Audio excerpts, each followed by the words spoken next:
SPB நேயர்களுக்கு வணக்கம்.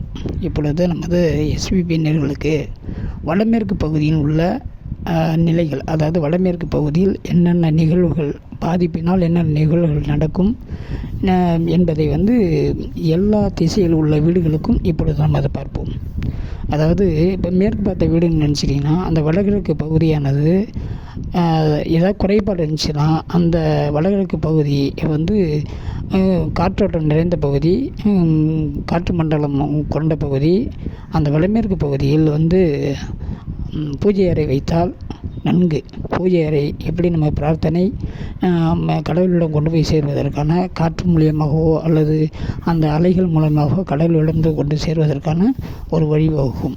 அதே போல் அந்த வடமேற்கு மூலையில் ஒரு அறை இருக்குதுன்னு வச்சுக்கலாம். அந்த அறையில் திருமணமாகாத கன்னி பெண்ணு, அப்படி இல்லைன்னா திருமணமாகாத பையன், இந்த 2 பேருக்கும் அறைகளை ஒதுக்கினால், அவர்களை தங்க வைத்தால் விரைவில் அந்த வடமேற்கு பகுதியில் இருக்கும் நபர்களுக்கு காதல் ரீதியான, அதாவது பொதுவான ஒரு திருமணத்திற்கான ஏற்பாடுகள் விரைவில் நடக்கும்.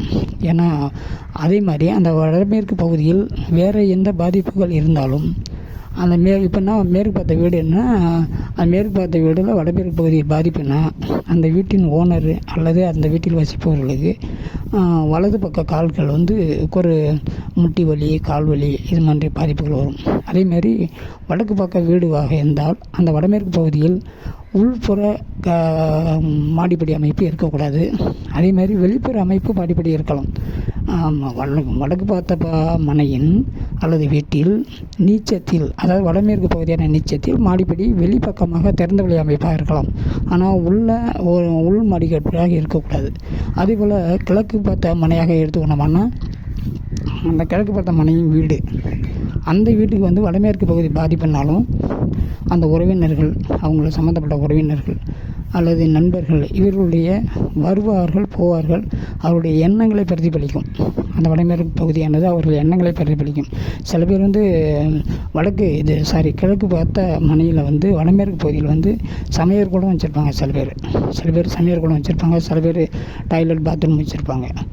வடமேற்கு பகுதியில் சமையல்குளம் வைத்தாலும் விருந்தாளிகளின் பெண்கள் ரீதியான விருந்தாளிகள், நண்பர்கள், தோழிகள், இவர்களை பாதிக்கும்.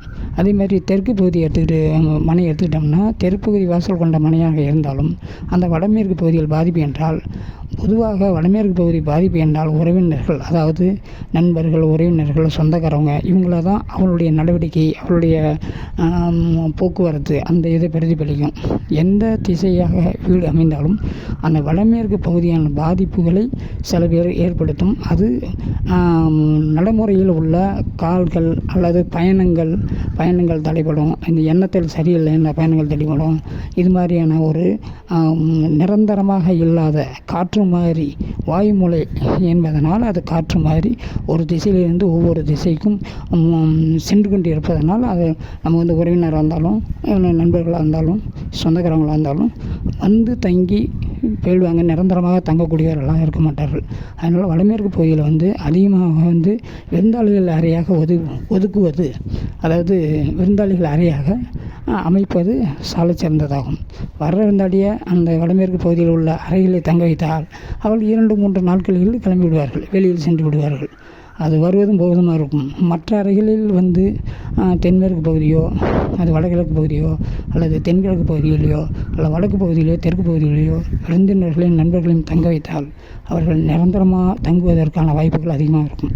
பொதுவாக எல்லா உறவினர்களையும் வருவார்கள், தங்குவார்கள், போவார்கள். ஆனால் தென்மேற்கு பகுதியில் மாஸ்டர் பெட்ரூம் ஒன்று வச்சுருக்காங்கள்ல, அதில் உறவினர்களையும் நண்பர்களையும் அதில் தங்க வைப்பதற்கான செயல்பாடுகள் இருக்கக்கூடாது. அது மறைமுகம், அதாவது குடும்ப தலைவரும் தலைவிகளுக்கும் மட்டுமே அந்த தென்மேற்கு பகுதி ஒதுக்கப்பட்டிருக்கும். அந்த பகுதியில் நண்பர்களும் உறவினர்களும் தோழிகள், தோழன், இப்படி சொந்தக்காரங்களாம் வந்தாங்கன்னா அந்த பகுதியில் மட்டும் அவங்களை தங்க வைக்காமல் பார்த்துக்கொள்வது மிக மிக நல்லது. உடனே நமது சேனலை லைக் பண்ணுங்கள், ஷேர் பண்ணுங்கள், சப்ஸ்கிரைப் பண்ணுங்கள். அடுத்தடுத்த ஒரு பகுதிகளில் என்ன பாதிப்புகள், என்ன செயல்பாடுகள் நிகழும் என்பதை உடனுக்குடன் உங்களுக்கு தெரிய வரும் என்பதை தெரிவித்துக் கொள்கிறோம். நன்றி, வணக்கம். தேங்க்யூ.